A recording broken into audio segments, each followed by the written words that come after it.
존경하는 동해 시민 여러분, 동해시의회 민규희입니다. 10분 자유 발언의 기회를 주신 존경하는 이동호 의장님과 동료 의원님들께 감사드립니다. 아울러 동해시 발전과 시민의 행복을 위해 애쓰시는 심규원 시장님과 공직자 여러분께 감사의 인사를 전합니다. 오늘 저는 일본 홋카이도 연수 중 인구 11만의 에베츠시에 위치한 코코루쿠 에베츠를 방문하며 느낀 바를 여러분과 나누고자 합니다. 평생을 동해시의 간호사로 일하며 노인복지 사업을 추진해온 제 경험을 바탕으로 우리 동해시에도 이와 같은 시설을 도입하면 좋겠다는 생각이 들었습니다. 코코루쿠 에베츠는 공생의 마을을 실현하기 위해 설립된 복합 복지시설입니다. 이곳은 고령자, 장애인, 어린이 등 모든 세대가 함께 어울려 살아가는 지역사회를 목표로 하고 있습니다. 먼저 저는 시민들이 나이가 들더라도 평생 동안 삶을 일군 이 지역을 떠나지 않고 활력 있는 생활을 할 수 있도록 하자라는 이 시설의 설립 목적에 가장 공감하였습니다. 제가 40년 이상 의료계에 봉사하며 많은 의료진을 만나면서 가장 원하는 노후의 모습은 남이 부러워할 만한 취미도 해외여행도 아니었습니다. 그저 자신의 집에서 자신이 살던 지역사회에서 내가 힘이 닿는 한 스스로 주변과 소통하며 인간적인 삶을 영위하고 싶다는 것이 어르신들의 가장 큰 바람이었습니다.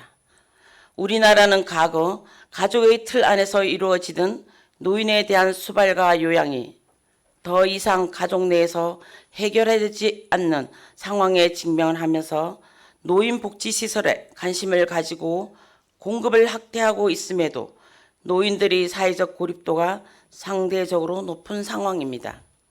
이런 이유로 우리나라의 노인들은 자칫 질병으로 쓰러지면 가족과 단절되고 지역과 단절되어 낯선 병실에서 남은 생을 지내야 한다는 불안과 싸울 수밖에 없습니다.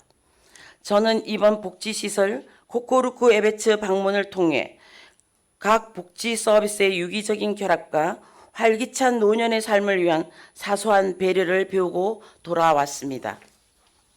일본은 세계 최초로 고령화 사회로 진입한 나라로 고령화 문제에 대해 살아있는 교과서라고 불릴 만큼 촘촘한 법령과 다양한 서비스를 시행하고 있습니다.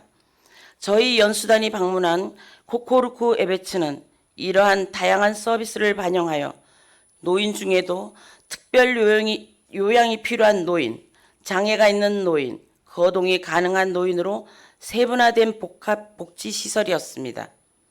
그 중에서도 가장 눈길을 끈 것은 시설의 가장 중심에 위치한 지역 교류의 공간이었습니다. 마을 주민 누구든지 이용할 수 있는 온천시설은 시설의 장애인이 일하고 있었고 모든 시설이 편리하고 깨끗하고 아늑하게 관리되어 시간이 허락한다면 저 또한 이용하고 싶은 공간이었습니다. 지역의 유명한 사누키 우동을 파는 레스토랑, 아사노아라는 빵 공장 또한 장애인이 자립을 위해 일하는 시설로 지역 주민이 언제든지 찾아올 수 있는 공간으로 마련되어 있었습니다. 가장 중앙에 마련된 터밭은 시설의 노인이 가꾸기도 하지만 같은 시설 내에 있는 보육원의 아이들이 농작물을 가꾸는 공간으로 활용되고 있었습니다. 시설 관계자께서는 보육원 아이들의 터밭이 노인시설의 앞마당에 위치한 이유가 아이들의 활기찬 모습을 보며 노인도 활력을 찾을 수 있게 하기 위함이라고 말했습니다. 잔디밭에는 매년 여름이 되면 지역 주민들이 모여 자그마한 축제를 엽니다. 아이들은 화려한 유카타를 입고 춤을 추고 지역의 초등 중학생들은 전통북 공연을 열어 활기를 더합니다. 어른들을 위한 맥주 파티도 열리고 저녁에는 불꽃놀이 행사도 합니다. 우리나라 노인복지시설과 달리 어느 공간이나 큰 창으로 바깥 세상과 소통하고 있었으며 원하면 한 공간에 있는 보육시설에서 아이들이 행복한 웃음소리를 마음껏 들을 수 있는 열린 공간이었습니다. 세심함이 곳곳에 배어있는 시설을 견학하고 나니 진정한 공생의 마을을 실현하려는 에베츠 씨의 오랜 고민의 결과가 잘 반영된 곳이라는 생각이 들었습니다. 더불어 지역사회와 복지공간을 연결하려는 이러한 노력이 많은 시민들에게 공감을 불러일으켜 현재는 에베츠 시의 인구가 늘어나는 선순환의 효과가 이어지고 있었습니다. 우리 시도 매년 예산의 가장 큰 비중을 복지에 투입하고 있습니다. 하지만 복지에 들어가는 예산만큼 시민이 삶의 질에 만족하기보다는 오히려 세대 간의 갈등과 단절이 심해지고 있지는 않은가 하고 고민하게 되었습니다. 작은 부분이라도 흩어진 복지 서비스를 유기적으로 연결하고 세대를 이어줄 수 있는 세심한 프로그램을 통해 동해형 복지 모델을 그려나간다면 작은 자치단체인 우리 시에도 공동체의 선순환을 이끌어내는 것이 어렵지 않을 것이라고 생각합니다. 저는 곧 조성되는 고령자 복지주택 건립 기회를 동해형 복지 모델 실현의 기회로 활용할 것을 제안합니다. 시작은 고령자 복지주택 안에 인근 어린이집이 작은 텃밭을 만들어주는 것과 같이 아주 사소한 것부터 실현하면 될 것이라고 생각합니다.